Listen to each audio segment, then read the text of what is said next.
बीडचे सरपंच संतोष देशमुख यांच्या हत्येबाबत आणि परभणीतील डॉक्टर बाबासाहेब आंबेडकर स्मारकातील संविधान प्रतिकृतीच्या विटंबनेबाबत काँग्रेस आमदार नाना पटोले यांनी प्रश्न उपस्थित केले। त्यामुळे या दोन्ही घटनेचे विधानसभेत पडसाद उमटल्याचं पाहायला मिळालं।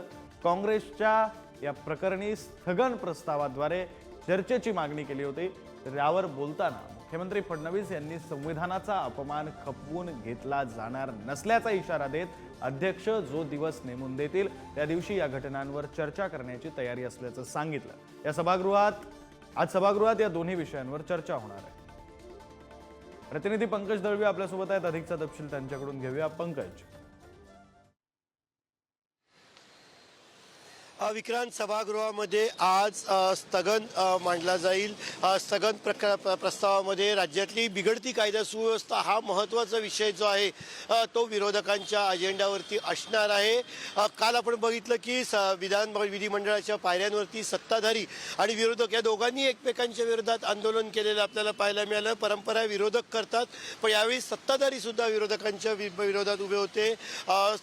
त्याचे संतोष देशमुख यांची हत्या असेल, योगेश टिळेकर यांच्या मामाची हत्या असेल, डॉक्टर बाबासाहेब आंबेडकरांच्या पुतळ्याची विटंबना असेल, काल मुंबईमध्ये ज्या पद्धतीने महिलांच्या एसी ट्रेनमध्ये जो प्रकार घडला तो असेल, राज्यातली कायदा सुव्यवस्था अत्यंत खालच्या थराला जात आहे असं विरोधकांचं म्हणणं आहे।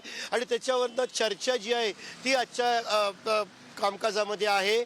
विधान परिषदेमध्ये सकाळी राज्यपालांच्या आभाराचा प्रस्ताव जो आहे तो आहे, त्याच्यावरती स्पेशल सिटिंग आहे।